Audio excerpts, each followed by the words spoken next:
You take a chance, you make a choice, you lose a bet, but find your voice.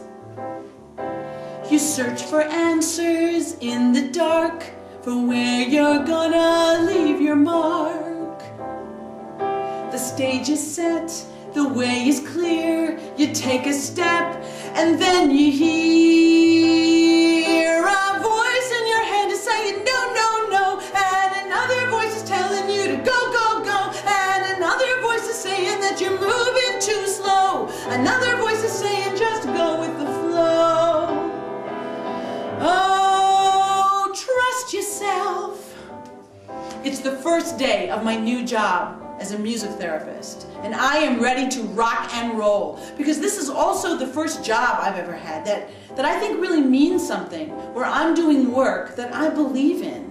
And I am nervous, I am, but I feel a little bit like Maria in The Sound of Music, in that scene where she's sent out from the convent to go and live with strangers and raise this crop of kids she never met before, and she doesn't know what she's getting into. Now, she doesn't know it yet, but she is going to be using music to change those people's lives. And that's what I want to do. And she's nervous, she's scared, and I'm scared, and she's swinging her guitar, and I've got my guitar too. Now, true, she is singing through the streets of Salzburg, surrounded by the Alps, on her way to a mansion, while I am tripping over homeless people, surrounded by a security fence, on my way to a psych unit in downtown Newark, New Jersey. You do what you've been sent to do. You learn your lines, you take your cue, and then somebody orders you to do something completely new. It throws you into a world of doubt, no one there to help you out, while a voice in your head is saying no, no, no, and another voice is telling you to go, go, go, and another voice is saying that you're moving too slow, another voice is saying just go with the flow. Oh, trust yourself.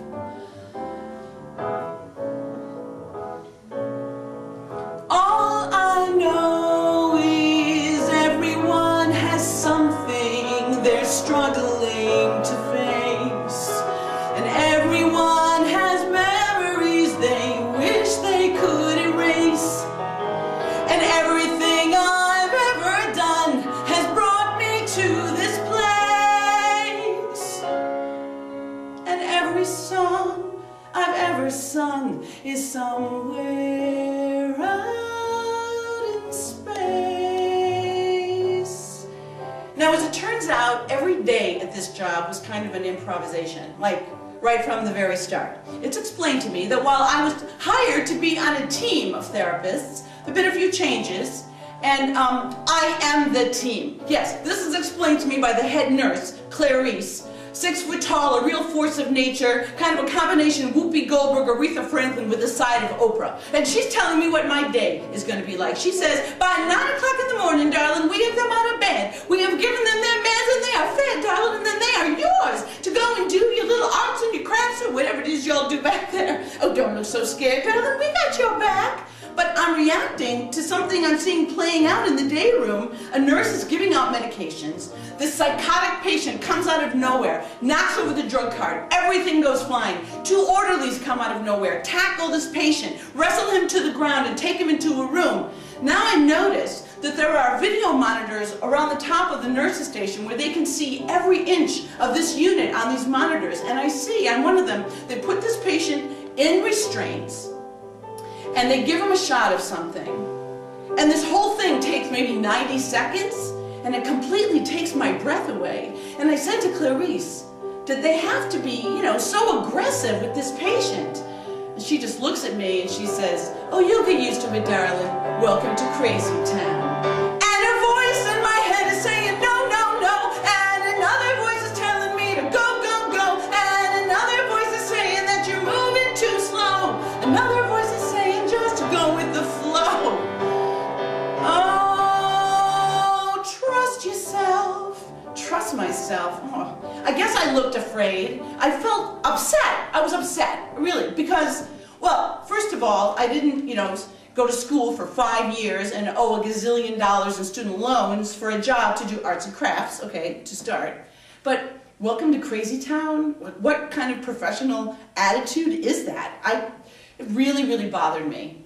So right from the start, there was a disconnect between the medical team, which was Clarice and the psychiatrists and the other nurses and aides, and my team, which was me, and the way we saw our jobs and what we were there to do with the patients.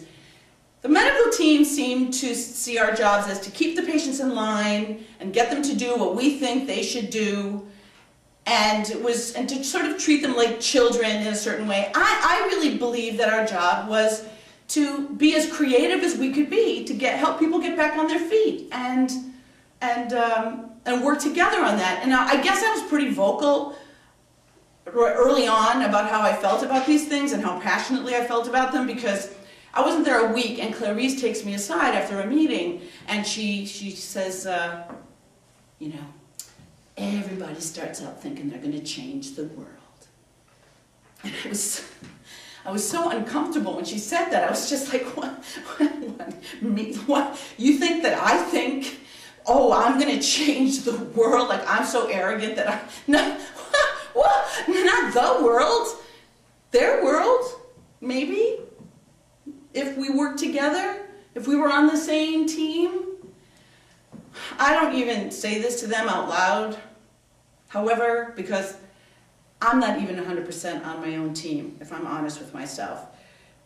There is a voice, especially when I get pressured or nervous, there is a voice in my head that is like the music in the shower scene from Psycho. Do it better, try harder, you're a loser, try again. And it's relentless. And when I'm always under pressure, and let's just say with the extra responsibilities of this job, let's just say that voice has gone up a couple of notches. So that's always weighing on me. I had a very strong emotional response to the lives of the patients and the stories and the different kinds of people that came through this unit. For one thing, some of the people just really weren't that different from people that I knew in my own life. For example, there's a guy, I'll say his name is Davey, all names are disguised. Now, Davey was a guy who had a job, he had a wife, he had a life. And every couple of months, though, sort of a circuit would blow in his brain, and he would go into this near constant state of panic. And so, when Davey's on the unit, this is Davey 20 times a day. Jude, Jude, Jude, Jude, Jude, Jude, Jude. Is there somebody behind me that's going to come up and hit me in the back of the head and smack me down and throw me down? Is somebody going to smack me down and I'm going to go right down? What if I was in traffic? What if I was on the subway platform? Jude, is there somebody behind me that's going to come and smack me right in the back of the head? And so I'd have to say, just hold on a second, turn around, I don't see anybody, take a breath. Look, I don't see anybody, nobody there right now, so you're okay. 20 times a day. Now, when he wasn't having these episodes, Davey had a regular life like a lot of other people that I knew. Now, it didn't help that this is a time in my life when I really feel that I'm one bad decision away from the abyss. Which means I relate much more closely to the patients than I do to the staff. I mean, the staff is clinical and distant. The patients are struggling. I get that. I can connect with that. So there's Davey and some other people that were just went through bad times and ended up on this unit. I was deeply affected by the people that struggled with the long-term effects of trauma of any kind, like the Vietnam War or Catholic school. And then there were this core group of patients that I came to know very well, because this was the age of deinstitutionalization, and people who were chronically mentally ill would be released to the community where there was really no good place for them to go, and they would often just recycle back into psych units like this and become homeless. And I got to know them quite well because many of them were back and forth every few months. And so I loved them, but there was a sadness, an abiding sadness that I felt about them and the other really, really broken people that I got to know well, because their needs were so great, and what I felt I was doing was just so nothing, so small. But I loved them. For an example, there was a woman I got to know well, I'll say her name was Margaret. Margaret was a chronic schizophrenic, and she had a delusion that she was the mother of Jesus. And sometimes she was the mother of the risen Jesus. And then she was out and proud and just talking about all of his accomplishments like any good Jewish mother would do. And sometimes she was pregnant with Jesus, and you knew she was pregnant with Jesus because she would pooch her stomach, her shoulders like this, and pooch her stomach out like this, and, you know, walk with her hand on her belly like a proud, pregnant, you know, mom does, and just smoke and walk like this, because she didn't know that you were supposed to smoke when you're pregnant. You know, they didn't know that back then in first century Judea. But she was so proud and so loving, so kind. I remember once I was having a big dilemma with my student loan officer because they messed up my payments, and I thought I owed a lot of extra money that I didn't have, and I was freaking out in the nurse's station. And I came out into the hall, and Margaret approaches me. She says, "You're having some financial problems, sweetheart." I said, "Oh, I'm sorry. I didn't mean for you to hear that. It's okay. I'll handle it." And she said, "Talk to my son. He can work miracles." Just always so kind. And then there was Bill. Bill was back and forth a number of times, a Korean War veteran that had been permanently disabled from that war with post-traumatic stress. And he got a government check every month, his disability check, that in his mind was a salary, his payment, for doing undercover work for the CIA to protect me. So they were just so loving, and just when somebody weaves you into their delusion, I mean, you have to really love them for that. And we did all kinds of interesting things together, but I always had this sadness weighing on me because I wanted to do more. I just wanted to do bigger things. Well, and the other thing is that at the same time that I'm doing all this job and it's beginning to really get to me, I have this unfortunate habit of taking on too many emotional needs of the people around me, and I'm sort of the emotional 911 for far too many people in my personal life, and I have trouble shutting that down. And there were some people that were a lot more demanding than others. There was one woman, I knew her forever, and she would just call me every other day and was always with a lot of drama, always very upset. And even though I tried my best, I really listened and I tried to help her, it was never seemed to really sink in, and she just didn't think that I cared about her. She didn't believe that I was really concerned about her. So I just felt like it wasn't enough, but I kept on giving. And one day she calls me at work, and the nurses come and get me, and they said, "You have to take this call. She's really upset. You have to take this call." So I take the call, and she says, "I gave my life for my children, and now I'm sitting here alone. I'm by myself. I have no money." And I said, "Mother, I told you I would talk about this when I get home." I tease my mother. I will always tease my mother because she has still never forgiven me that I changed my mind about becoming a nun. I was raised in this little country town in Wisconsin, and we were raised in a very, I would say, almost fundamentalist kind of family, with a fundamentalist education. We were educated by the 3 R's, really, really religious, and this religion happened to be Catholic. And my mother just knew that I wanted to get out of that town, and she knew that I wanted to do some big things, and she said, "You know, the nuns travel all over the world, and they do wonderful things for all kinds of people." And she knew also that I had this kind of obsession with suffering. I read Helen Keller's books. I read about her struggles. I read about people with all kinds of disabilities, and I was obsessed about the civil rights struggle. And my sister's boyfriend, when I was in grade school, my sister's boyfriend was in Vietnam, and he would handwrite these long letters describing what it was like to be in combat in country in Vietnam. And my sister would read these letters aloud to me, and I was as captivated as I was horrified by what he was going through. And I would say to my mother, "We go to Mass every day, and we say the Rosary and all these litanies, and still, like, look what's happening with people, civil rights movement. Why doesn't God just help these people and end this war? And why are there so many people suffering and struggling when we do everything to pray to God for help?" And my mother said, "If you become a nun, you'll be a bride of Christ, and Jesus will explain it to you." And as compelling as that was, she had even more. You know, there's the travel, and you'll never have to worry about what to wear because it's always the same thing every day. Never have to worry about any of that. So, but this is the thing I could never reconcile. I could never reconcile that I wanted to be a nun like Maria in The Sound of Music, and the nuns in the Abbey. They were beautiful and kind. And there was a romance about it and a goodness about them. But I honestly did not ever meet a nun that was like that in person. The nuns that I knew were sort of a demented version of the Seven Dwarfs. You know, slappy, sleepy, abusive, dopey. And I mean, they were the angriest women I ever met in my life. And they were scary. Scary. Was it scary? The main thing, even my mother was afraid of these nuns. She revered them, but I could tell she was afraid of them. Because when she was around them, she just had this big smile plastered across her face and used a bunch of children as a human shield. And she just never stopped smiling because they were terrifying. So I could never reconcile this situation with what a nun really is. And so when I was in 6th grade, I came to a conclusion that while I still wanted to do my part for humanity, I also wanted sex and shopping.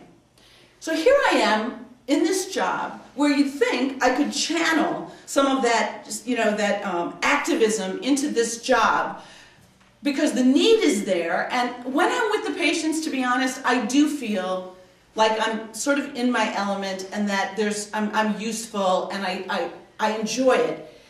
One reason being, as a music therapist and an artist, here's the thing, no matter what personal hell anybody is ever going through, at some point in history, someone has written a song about it, or a poem, or a story, or made a painting. There's something that you can find that is about that kind of suffering. And that's the kind of thing I know about and what I'm good at. And I can give that to the patients. And the other thing is that when you have this just mix of humanity in a small space, music is a great connector, and music is something that people have in common. And the one thing that everybody always had in common was the Beatles.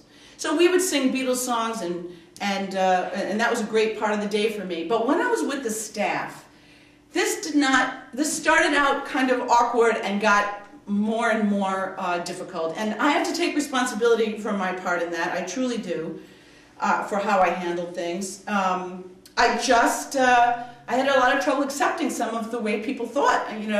For example, I could be in the nurse's station, a random nurse has a difficult encounter with a patient, which is pretty common, comes back in the nurse's station, she says, "That guy's going to drive me to drink." And I say, "You shouldn't say that about that guy. He's an alcoholic." And she says, "Oh, really, Mother Teresa? Well, maybe I'll just say he's a lost cause." And I say, "Really? Well, maybe you're a lost cause." And she says, "Oh, you're judgmental." And I say, "You're judgmental." And this is how it goes.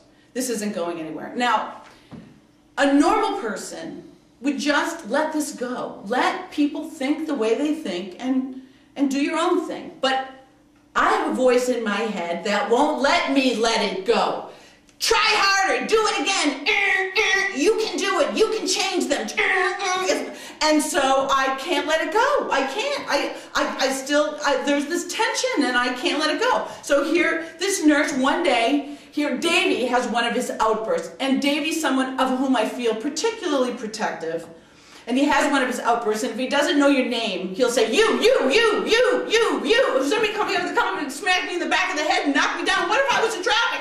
And she says, "You better chill out, Roger Rabbit, before I give you a timeout." And I said, "Oh, you think he's doing this just to annoy you? You think that he wants to think 20 times a day that someone's going to come and smack him in the back of the head? Really? You know what? Sometimes I think I'm the only person here that really cares about these people." And she says, "You better get down off that cross, Sister Self-Righteous. We need the wood down here." And I say, "Some people say there's no hope for the human race. But I believe together we can make the world a better place. I believe there is good in everyone. No matter where you come from, no matter what you've done." And she says, "Well, good luck with that, Gandhi. But if one of these people starts coming for you, remember, we've got your back. I'm hanging by your thread here. Is there no one who believes like me?"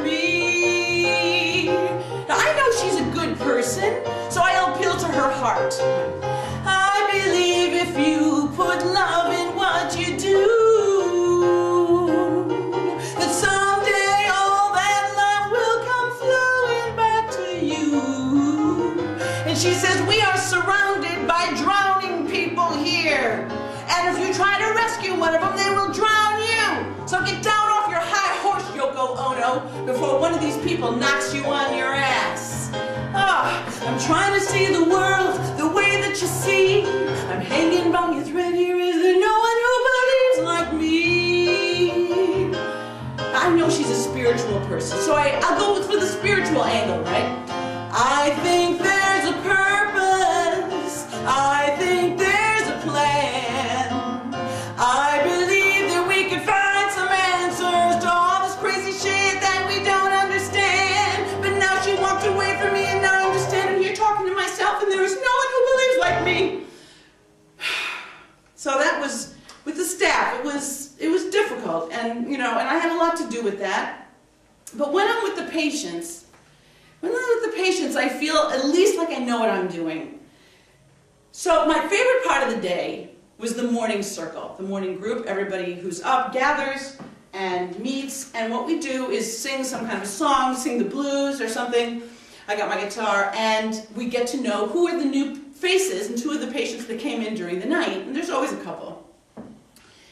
And I see this particular day, there are two new faces. There's a woman and a guy. And so everybody else wants to know their names and something about them. So I say to the lady, please introduce yourself and just tell us a little bit about your life a little bit and how you came to be here, perhaps. Please, go ahead.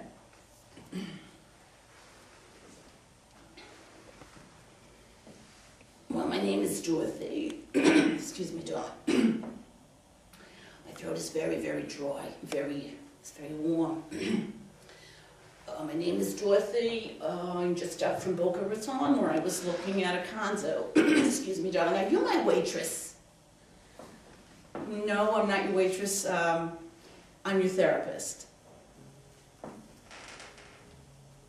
Very, very fancy. Very fancy, darling. How old are you, darling? You're a child. Everyone, what's your name, dear? Everyone, this young girl is our therapist. Excuse me, darling, it's very warm in here. But you're doing a wonderful, wonderful job. Wonderful. Excuse me. Is he my waiter? No, Dorothy, you're not in a restaurant. You're in a hospital. And that's an aid, but look, he could get you something to drink. How about some orange juice? Would that be okay? That would be wonderful, darling. Just throw a couple of shots of vodka in there if you don't. It's very dry. I'm unaccustomed to talking about myself with anybody except just one or two people at one time. So, yes. Well, I was married for 27 years. 3 of them happy. That's a little joke my husband used to tell me.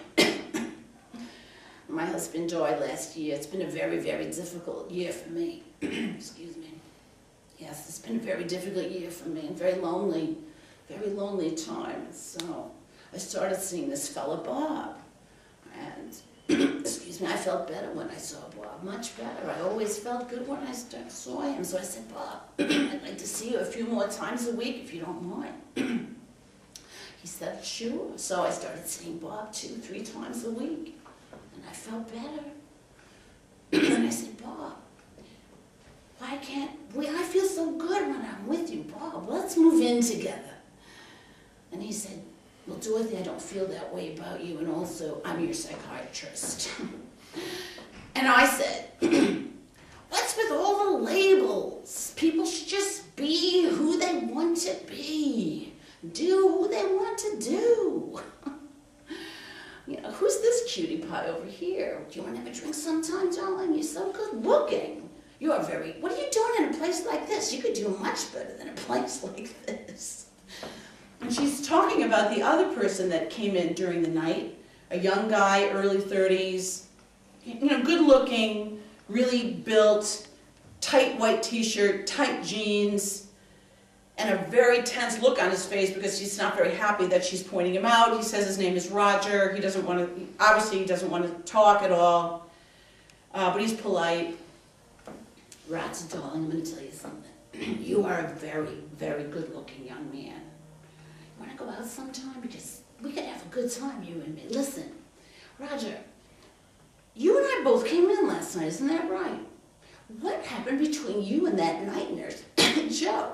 You and the night nurse, you don't like him and he does not like you. You two were in some kind of a fight. Tell us, Joe. Tell us, Roger. Roger, tell us about the fight. We want to know. And Roger doesn't like this at all. What are you talking about? I don't know what you even, look, I was really drunk when I came in last night, so I don't know even remember who Joe is, so I don't know what you're talking about. Look, my wife, I got drunk, we got in a fight, my wife calls 911 because I guess I said something crazy, like I was going to hurt myself. So I don't know, but look, yeah, we can have a drink sometime. Sure, we can have a drink sometime. Listen, darling, everyone, I have not slept in 2 or 3 years. I'm up, I listen, I don't miss a thing, darling, and I can tell you, you don't like that night nurse, and he does not like you, and you two got in some kind of fight, but you don't have to tell us about it if you don't want to talk about it.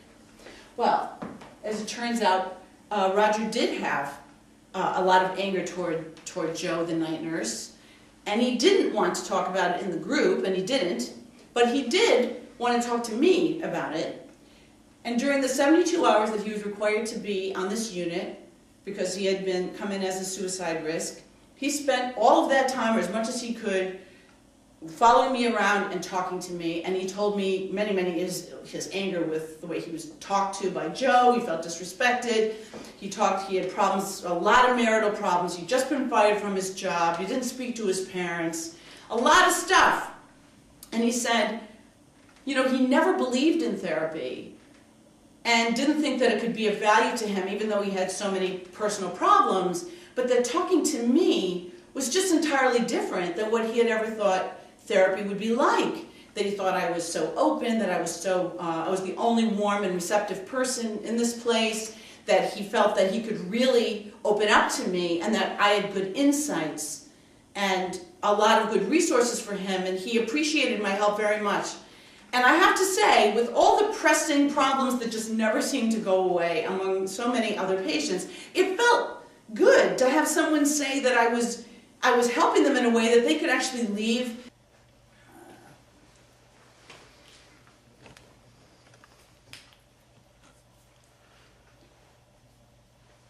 And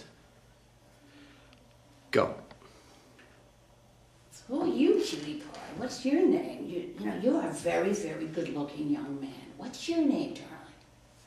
And she's pointing to the other new person that came in during the night, a young guy, early 30s, good-looking guy, tight white t-shirt, tight jeans, he's got a tight face too. He's not too happy that she's pointing him out. Says his name is Roger, and kind of shuts down.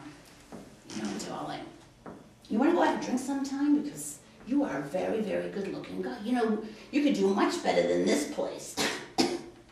Listen, darling, you came in last night when I did. What happened between you and the night nurse, Joe? I heard some kind of fight between the two of you. You were just going on.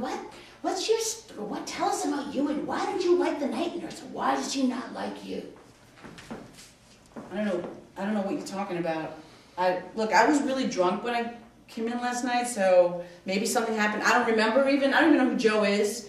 Look, when I got in a fight with my wife, I got a little drunk, and I probably said something crazy. She calls 911, and I end up here. So I don't know what you're talking about.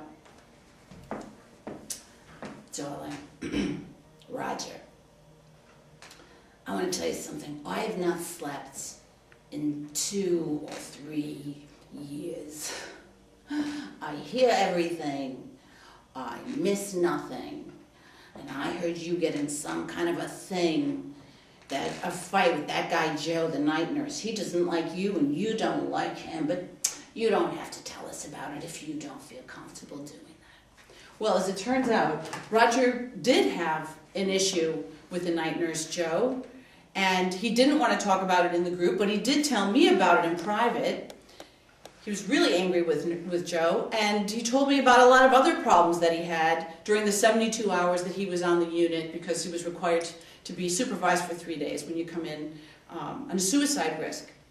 He spent all of that time following me around, wanting to talk to me about his life and all of the things that he was going through. Big marital problems, got fired from his job, didn't speak to his parents.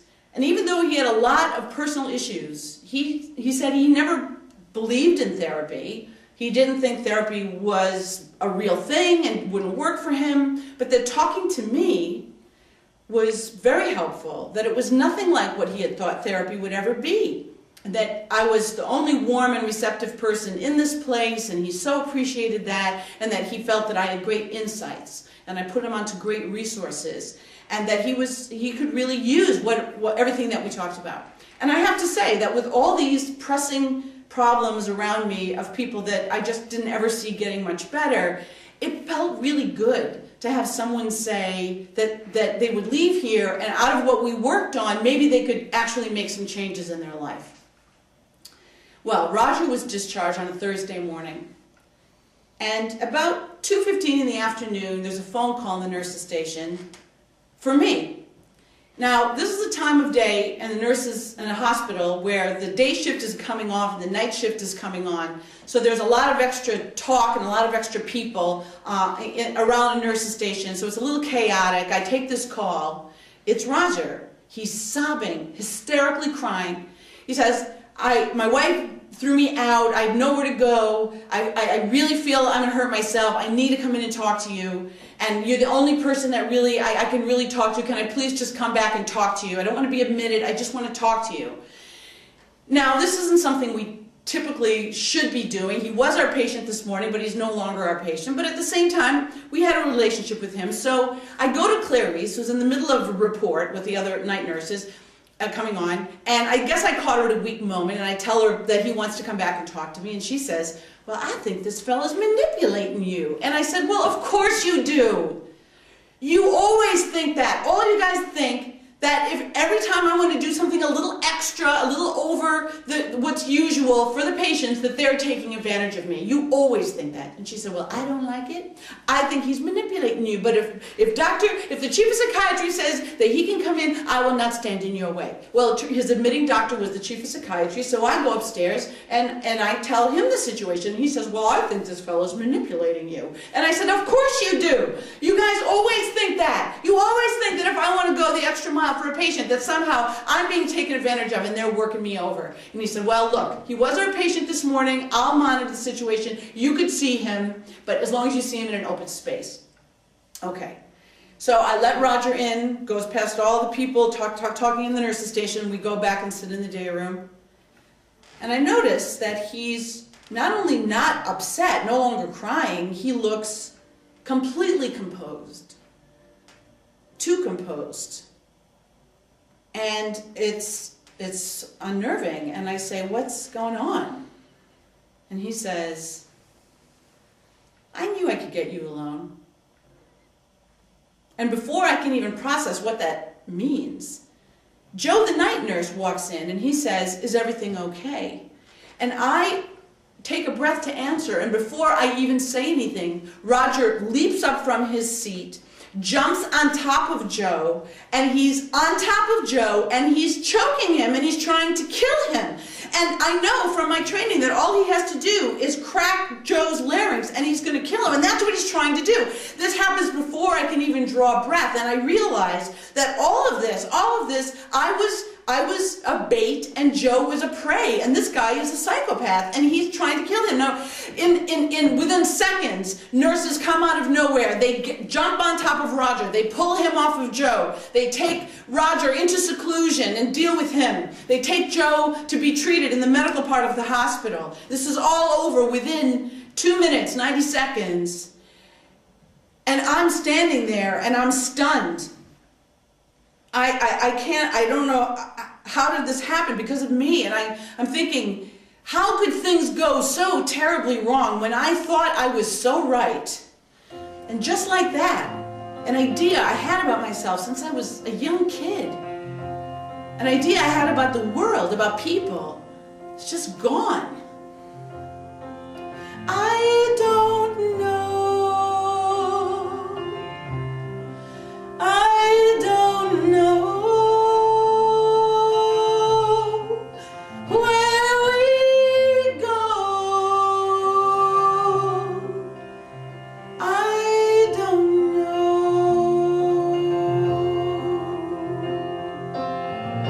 You have to learn to lose the things you love so much. Learn to let go of the people that you love. You must listen to the demons in your head if you want to beat them. Oh, but don't believe them.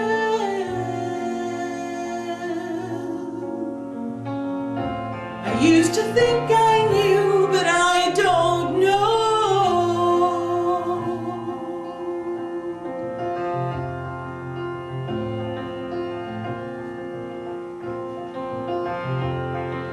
I don't know. I don't know where we go. I don't know.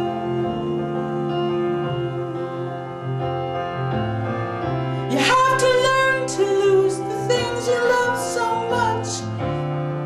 And learn to let go of the people that you love. And you must listen to the demons in your head if you want to beat them. Oh, but don't believe them.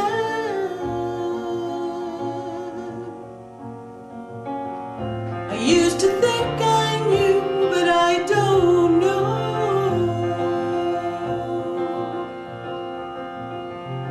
I used to think I knew, but I don't know.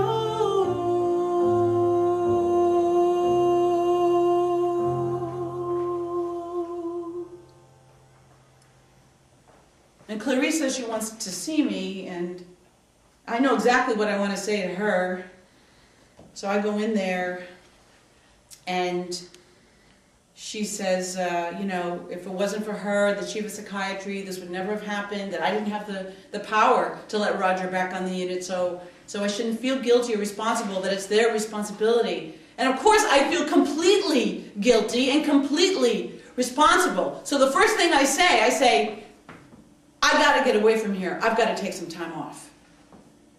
And she says, you don't have to go anywhere. You're going to stay right here. We're going to work this out. Now, this is the Oprah side of her I'm coming to see. We're going to talk about this. Listen, darling. You listen. There's not one person here that hasn't been lied to by somebody and hasn't believed the wrong person at least once. So we are going to work it out together. That's what we do. There's nothing, no matter how bad it is, no matter how much, what you feel, that's what we do. We help each other. We work it out. No matter what you feel, we're going to get it done. We're going to work it through. You just give it to me. You just give it to me, darling. We're going to work this out together. You give it to me. And I said, well, okay. I know exactly what I feel. I'm afraid. I'm afraid that after, you know, all those years of training and all this money that I owe and all my life really wanting to do this kind of work, that I am just not cut out to, no, that's not it. I'm afraid that I'm perfectly suited to do this kind of work, to deal with people with these kinds of issues, but I'll just never fit into the systems that you have to, no, that's not it, I'm afraid that this voice in my head that never lets me relax and never lets me sleep, that no matter what I do, it's wrong, that if I make a decision, it says that I'm wrong, and if I don't make a decision, it says I'm lame, that this voice in my head, this relentless, negative harpy in my head is never gonna shut. No, that's not it. I'm afraid that this negative, horrible voice in my head is the real me. Yes, I'm afraid. The real me isn't, oh, I want to save the world, I want to help the... No. The real me, I'm afraid, is this negative, cynical, horrible person that just says terrible things about everything everybody does. And who wants to be around somebody like that? So I'll have no friends, no job, and no money. And she said, you got to get away from here. You got to take some time off. So I'm in Union Square, on my way to NYU, a few days later, where I'm going to apply for a job. Because I've read, a friend of mine told me that if you work at NYU, you can, full-time, you can go to school for free. So I've got a plan. I'll get a new job, and I'll get a new degree, and I'm just starting clean. And although I feel completely lost and devastated, it's a plan, and I'm glad to have this plan. So here I am, and it's a Wednesday, because I remember there was the green market was on.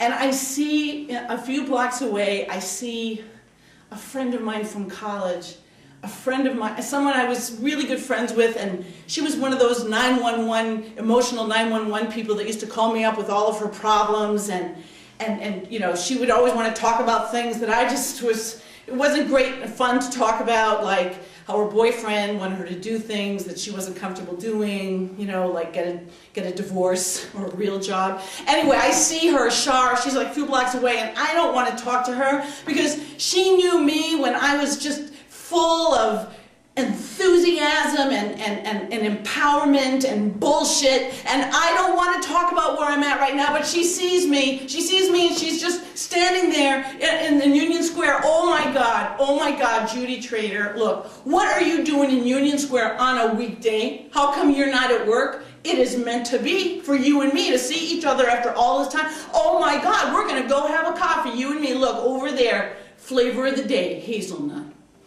Oh, so she's so happy to see me. I have to sit down with her, and we're talking now. She and I were such different people, but we had this one thing in common. I was raised in a super religious family that was Catholic, and her dad was a Lutheran minister, so they were very religious. She had to be perfect, like I had to be perfect, and we dealt with this repressive, oppressive religious background in completely opposite ways, but we were in the music department together, so we saw each other a lot. Now, I was sort of put this repressive drive into this mission to use music and art to change people's lives and try to change consciousness and things. And Shar went a completely other way. She was married to a closeted gay man and having a flaming affair with her political science professor. So they were just having sex everywhere, behind the organ, and you know, in his office, and she had all these great juicy stories. I didn't have any great stories. So we would just talk, and we had this, so that's one of the reasons we were friends. She had a lot of drama, and I was her support person. And here we both are in New York. She followed him here, and she's going through a terrible divorce, and you know, she's just, her whole life is upside down, and I'm just completely lost. And we both came from this very structured worlds, and here we are just at sea, and you know, she seems really okay with it.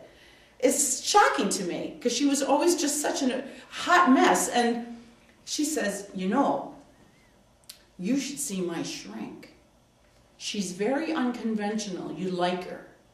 And she takes out New Age magazine and shows me a spread about this woman and her new book, and this therapist named Brenda Jones, who is in Brooklyn Heights, and who claims she has this, you know, 90% success rate in a few number of sessions, very unconventional. And Shar says, you know, she's the most relaxed person you'll ever meet in your life.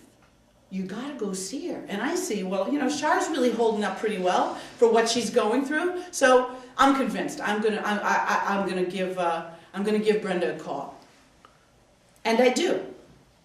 Now, she's so warm on the phone that she asked me a few questions, and I just give her everything, all this whole big story, everything I'm going through, everything I said to Clarice, I just tell her on the phone. So she's ready for me when I show up. Now, when I get to Brenda's apartment, there's a little bit of a surprise. So she's the coolest person. But first there's this maze of gates and garden, those bushes that you have to walk through. Then you get to this big gate that has not one, but 3 buzzers on it. Buzz, buzz, buzz. Go through that. Clicks behind me. Then go through another maze of a sidewalk, go to this great big door, ring the doorbell, and then I hear click, click, click, click. It's like 5 locks inside this other door. And I'm thinking, for someone who's the most relaxed person in the world, this lady is awfully concerned about security. I don't know what that is. So the door opens and I meet Brenda. Namaste. Blessings. Welcome. And I honor you for your courage in coming here today and to deal with the problems and the struggle that you're facing. I care for you deeply already. And I want to go out, we're going to work outside on my patio because I like to work outside where we can be close to nature and to feel the energy of nature in all of us, and the divine that is within me honors the divine that is within you, and together the divine energy that is within both of us manifests in healing of your struggle now. Come on, let's go back there and get our freak on and work this shit out. So,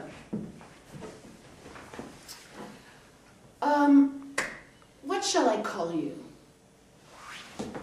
What, did you forget my name? What do you mean, what should you call me? I didn't forget your name, but okay, Jude. Listen, we're given a name, we're given a label, we're given an identity when we're born into a family, and I just believe that when we're doing transformative work that we don't have to subscribe to what we were given and what people handed to us, that we could think for ourselves. And we could start by thinking for ourselves by choosing a name that we wish to be called and not just stick with the name that someone else chose for us. As an example, my given name is Brenda, but I would like for you to call me Breezy. So, what shall I call you? See, now I'm thinking, I'm not sure if she's the most relaxed person I ever met or if she's just really stoned. I'm not sure. But whatever it is, it's kind of great, so I'm going to go with it. Look, you can just call me Jude. I'm not doing this name thing. It's stupid. Namaste. Blessings. Okay, Jude.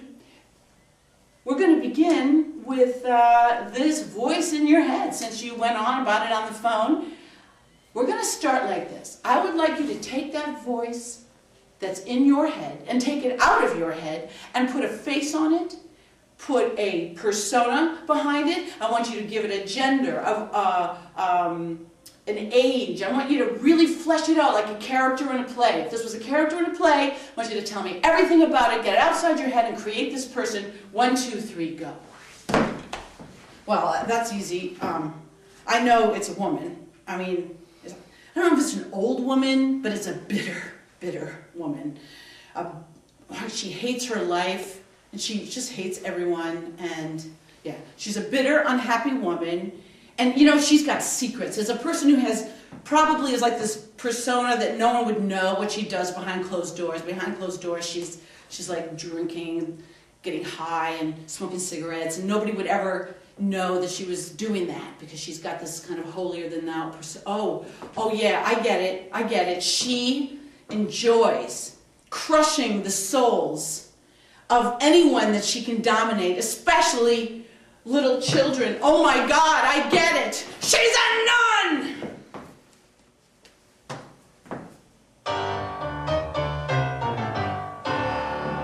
I have to confess, I love to mess with your head. Yeah, that's what I said. You're always on the hook. I'm everywhere you look. It's not my fault that you take the bait right on cue. You know you need me, baby. I'm just getting my hate on for you.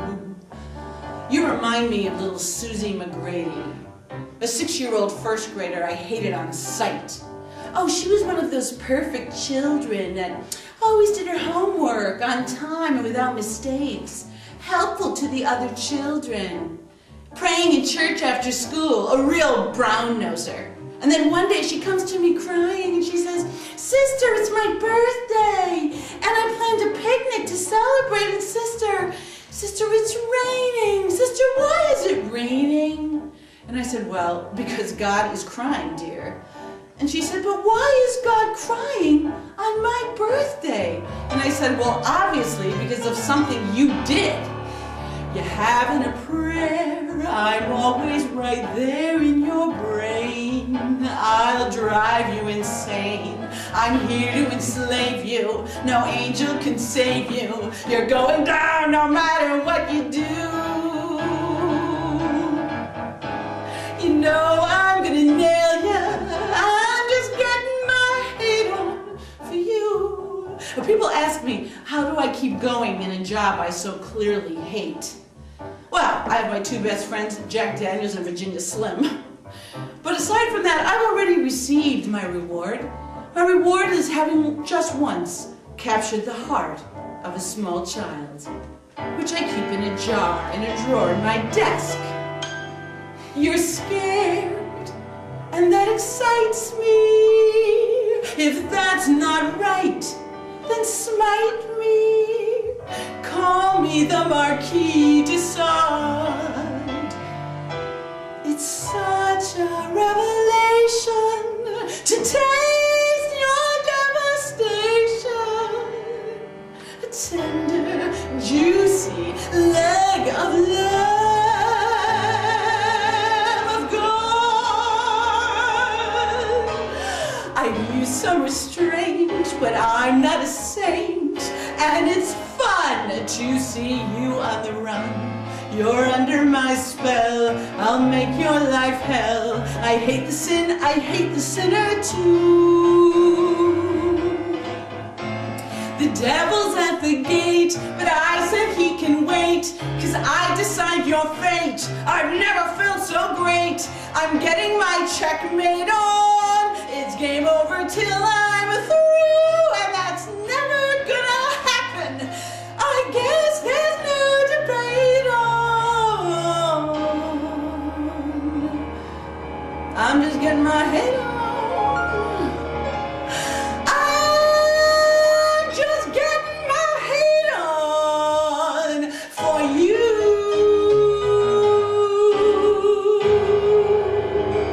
Suck it, sister.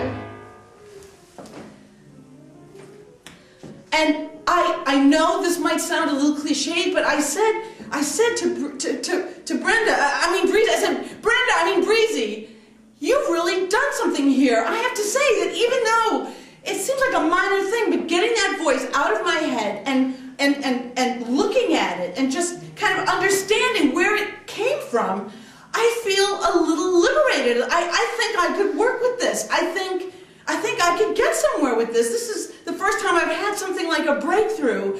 I can't believe it. Like by connecting my religious childhood and my current paralysis, you've helped me break through a struggle I've had for my entire life. No wonder I could never trust myself to make a decision. I could never tell whether it was the good nun that wants to see the world without blinders and make something happen in the world, or the bad nun that just says cynical, horrible things about everything I do and everybody else too. I think that I can work with this. You've really done something. And then I look over at Breezy, and this is Breezy.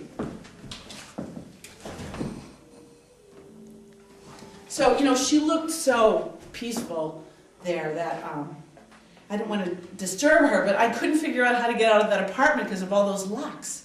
I couldn't picture it, so I had to wake her up. And that was an amazing kind of moment, because I began to see that there was a way to kind of learn about myself. And this is the thing about breakthroughs. Breakthroughs, they're kind of like potato chips. You have one, you want to eat the whole bag, right? And I didn't get any of those jobs at NYU, so I had to somehow try and make it work where I was and try to do it differently. And that's what I did. But I began to go to retreats and workshops and seminars and therapists to try to go further with what I started to do. But I I liked Breezy, but I just felt like I couldn't see her again because I did think I needed to see someone who was awake. But I saw a therapist that said, you know, you have to love yourself. First, my cognitive therapist said you have to know yourself. Then this relationship therapist says you have to love yourself. So a Zen Buddhist therapist said you have to lose yourself. And then this reality therapist said you gotta get over yourself. So I had to know myself, love myself, lose myself, and get over myself. It's kind of like dating myself, but with a copay. But every one of these people and experiences, I have to say, I learned something. And I used it at work. And I just threw everything I could into trying to change the way I thought about things and make it work. And one of the great things I got from Breezy, I have to say, were these wonderful meditation tapes that had sort of new age music in the background that was quite relaxing. And I would use them to do imagery and relaxation with the patients in the afternoons, which was good. It's very chaotic on a psych unit, and they really liked it. So here I am. There's some of the usual suspects, you know, the returnees on the unit, and a group of 10 or 12 people. I've got this new age music playing, and everybody's relaxing in sort of a hypnotic state. And I hear, somewhere on the unit, I hear screaming. Not a great sound to hear on a unit. And then I hear nurses hollering, yelling. And then the screaming is getting louder, and then I see a naked, psychotic woman is running down the hall and into the room where I am, and she is coming straight for me. She is just charging at me and screaming in Spanish, and no one can get her, and I just brace for impact. But it's not me, it's this little tape recorder that's right next to me that she goes for, and she takes it and she smashes it and smashes it, and everything goes in millions of pieces of this tape player go flying around, and all the patients are now sitting up in shock. And then she goes up to Davy, and she goes and she smacks him right in the back of the head, and he goes flying into the middle of the circle. And everyone is just stunned because everybody knew what he went through all the time. And he looks up at me, and he says, "You know, Jude, it wasn't that bad. It wasn't that bad." And we talked about that for days afterward. Why was that the case? And the main reason was this, and there were two things he said that really stuck with me. And one was that there was this group of kind, caring people, the other patients, that, you know, picked him up off the floor, cared about him, supported him, and they knew his story. They knew his struggle. And for him, that was enough. And I knew that the reason these people felt connected enough to help each other that way was because of these groups that I did every morning, which I really didn't think were much of anything. But he said something else that really stuck with me. He said, "Well, you know, except for getting smacked in the back of the head, I was having a really good day." And I was learning a lot, and I was changing in my thinking, and it was an important thing that he said, because I was coming to terms with the fact that I was never ever had the power to prevent someone from being smacked in the back of the head. I never had that power. I could never rescue anybody. I couldn't stop myself from getting smacked in the head by life, by another person, or by life. That wasn't what I was able to do. But what I can do, and did do, was everything possible to try to give these people a really good day. And that would be enough. Tolstoy said, "True life is lived when tiny changes occur." Now, as I said, this was a time in my life when I really felt like I was one bad decision away from the abyss. The psychopath pushed me into the abyss. And you know what? It wasn't that bad.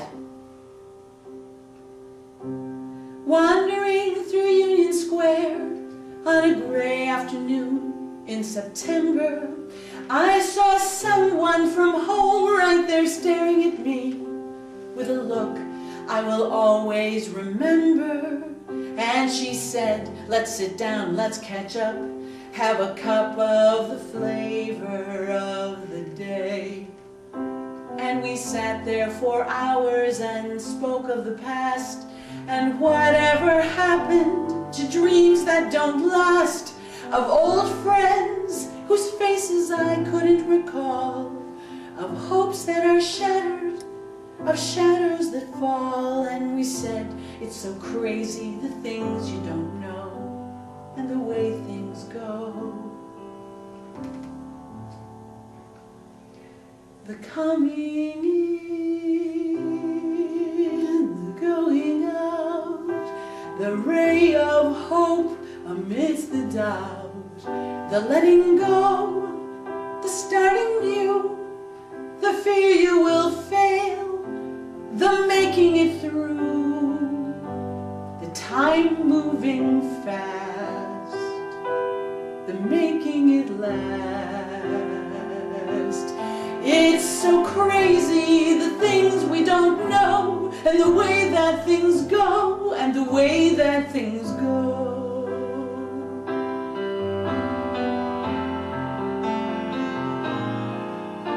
Last year, her marriage and her mother both died. Since then, she felt better while traveling.